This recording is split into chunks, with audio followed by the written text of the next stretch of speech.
hope you're all doing well. Thanks for coming back. You know, well, like, back. I'm so excited. Really, that's true. I'm really, really excited to be doing this again, even if it's from afar. And because we're doing this from afar tomorrow at 1 o'clock, sorry, today at 1 o'clock, Thursday, April 2nd, I'm going to be hosting a Zoom meeting. There's a link in Canvas. It's ready to go. All you got to do is wait till almost 1 o'clock.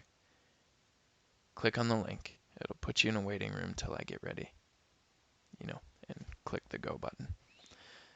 Okay? I would love to see you all there. Certainly, it's optional. I'm not going to force you. It's certainly not your attendance, but I figured 1 o'clock was pretty good because it's the end of fourth period and the beginning of fifth, and it seems like that'd be as good a time as any. What I'm going to be talking about, definitely talking about how to attach images in those Canvas tests. It seems to be a pretty pesky thing, apparently fairly difficult, confusing. I get it. I've been through that learning curve a long time ago, so I can try to walk you through that because those tests are going to be in that format from here on out, probably. So keep that in mind as we're moving forward. If you don't quite have a handle on it, please meet me there at 1 o'clock. Even if you just want to hang out, if you have questions about the class, where we're going, where we're headed, any questions about assignments, test corrections, today's assignment, the attendance assignment, whatever. So that's it. What we're going to do here now, first, we are going to take notes. Sorry, I skipped ahead too early. Take notes and do the ebook crawl and game, the attendance assignment. That is it. So I'm going to get through these notes as quickly as possible because you've got that thing to do. Keep in mind, I'm going to be going really fast through these, but it's a video, so you can pause and rewind because that's what's awesome about videos. So don't forget that. Maybe that's actually better than class. Huh. Well, that's something for me to think about. Anyway, remember back when we were talking about natural selection? We watched a video about a newt. It was like one of the most toxic organisms on Earth. Maybe the most toxic organism. Anyway, this newt was in this evolutionary arms race with snakes. And when researchers were trying to figure out why that newt was so toxic, what they found was that the snakes ate the newt, and that caused the newt to get more toxic, which caused the snakes to get more resistant to the toxin, which caused the newts to get more toxic, and that just keeps going back and forth. The classic example is that the impala needs to run fast to stay away from the lion. So the lion, to catch the impala, needs to run faster. And that means the lion gets faster, but as the lion gets faster, the impala get faster, and that same thing sort of happens there.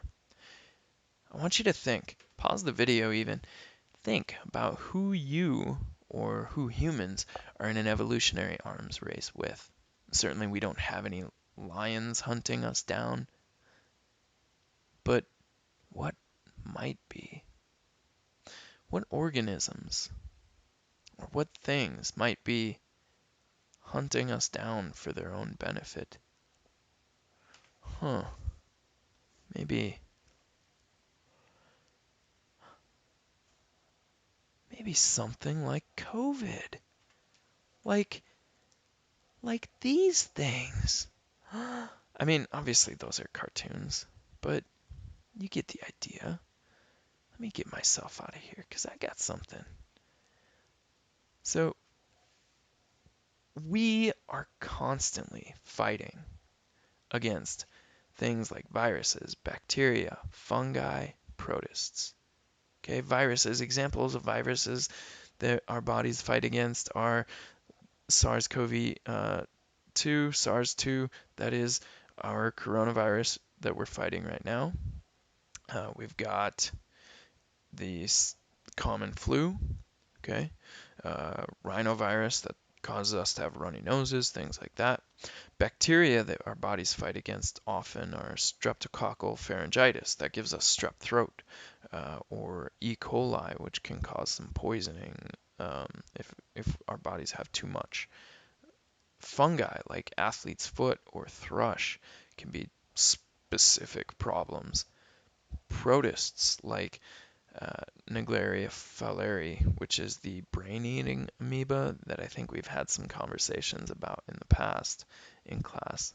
There was a case last summer of a 7 or 8 year old girl in eastern Minnesota somewhere that got that and unfortunately passed. That's depressing.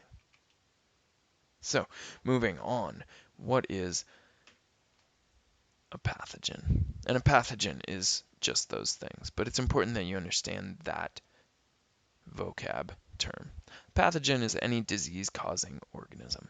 That could include viruses, bacteria, protists, and fungi. Okay, so those are your pathogens. Those are the things that we are concerned about. Also, uh, now we need to talk about how our bodies respond to pathogens. And that starts with a conversation about nonspecific immunity. Why is it called nonspecific immunity? Well, it's because the response is not specific. The response is the same no matter what the pathogen that our body is fighting. For example, our bodies all have skin and hair. Those create a physical barrier for pathogens to get past. Believe it or not, most pathogens never make it past that layer of skin and hair. Also important is the mucous membranes in our nose, our mouth, other orifices, okay? They've all got a mucous membrane that helps protect against pathogens. Also, our glands in our skin, they produce sweat, they produce other secretions as well, all that help in the fight against those pathogens. So a lot of really, really important things that help our bodies stay protected. So this image is just an image of kind of the inside of our face, and it shows a lot of those things. Obviously, the skin and hair would be on the outside, right? But then we've got the mucous membranes.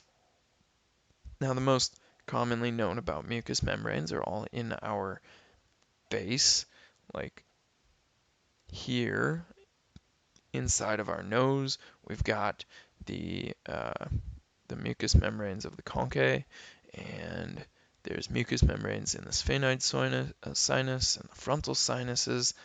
Okay, all of that mucus that our body produces in that area acts as a separate barrier to protect against pathogens. And it's got a lot of other really cool purposes, but those those purposes or those things that it does also include just being a really important part of our immune response. Second line of defense, these are internal. These are things like fever and inflammation, the release of many of our white blood cells. Okay, so fever is important because the high temperatures might kill some pathogens. Many bacteria actually can't survive above a certain temperature that's relatively close to our body temperature. For example, E. coli bacteria doesn't survive or reproduce as well when in temperatures of over 100 degrees Fahrenheit or 39 degrees Celsius. Okay. Uh, Inflammation can help because that increases blood flow to a particular area. And more blood means more white blood cells, more platelets. Also, just that fluid flushing can be important the for the movement of those pathogens. Then white blood cells. These some of you already know a little bit about, but they are really spectacular. We've got things like macrophages, which actually like wrap themselves around the pathogen, or dead body cells, and just kind of eat it, and then they kind of like basically digest it um, from the inside. Neutrophils engulf and self-destruct. They are kamikaze pilots of our immune system. They engulf the pathogen and then like launch grenades inside their body and just explode. It's the raddest thing. Then we've got natural killer cells, which can puncture a pathogen. They like just poke it, and that causes water to rush in and burst that pathogen cell. So natural killer cells, neutrophils, macrophages, these are really, really important parts of our immune response. So here, when talking about, our immune response, we've got these two different parts. The non-specific immunity, that's our innate defenses, the things that I just talked about, the surface barriers, the internal defenses. But then we've got our specific immunity. Those are our adaptive defenses, the humoral and cellular immunity, B cells and T cells, that you're going to be learning about in your assignment today. So, what is that specific immunity? That specific immunity is what we also call acquired immunity. This is the immunity that our bodies don't just innately have. This is immunity that our body learns to have. How does it learn that? How does our body learn? Well, there's some really important answers to that question. There's antigens and antibodies, and you need to know how they connect or what they mean to one another. So, the way I remember it, pathogens, antigens. Antigens are on the outside of pathogens. Okay? You can imagine these yellow things here represent bacteria or fungi or viruses, whatever. Okay? The orange things on the outside of those pathogens, those are the antigens. Each pathogen has a specific antigen, okay? And that antigen matches to a specific antibody that your body produces, okay? So an antigen is any substance that causes your immune system to produce antibodies. Each pathogen has its own antigen, and antibodies are the Y-shaped proteins that your plasma cells create to match the antigen of a pathogen. These cause the pathogen to clump together. That would be a little something like this. You can see the antibody attaches to the pathogen at those antigen sites. And then when you've got one antigen attaching to a pathogen, it can attach, because it's shaped like a Y, it can attach to two pathogens. But then that pathogen might have other antibodies attached to it. Eventually, we get these large clumps of pathogens held together by antibodies. Now, why might that be beneficial? Well, think about it. If you were a hunter and all of your prey walked through the forest in giant groups, that might be an advantage. And the same can be said here. It makes it easier for our body to identify and track down those pathogens. Really, really awesome thing that our body can do. So take a look on your own time at this image. Really, really complex. Kind of breaks it all down here for you. I'm not going to spend too much time on it other than to tell you that it's a pretty great image and hopefully makes a little more sense of all of this. Okay, these are the different locations in our body that are important for our immune response. Our tonsils and adenoids, lymph nodes, Peyer's patches, bone marrow, lymph nodes in our lower abdomen, our spleen, our thymus, all of that, all of those things play an important role in our immunity.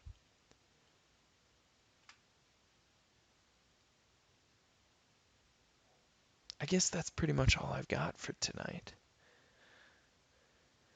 I know it was 16 minutes. It's longer than I wanted it to be, but there's a lot there.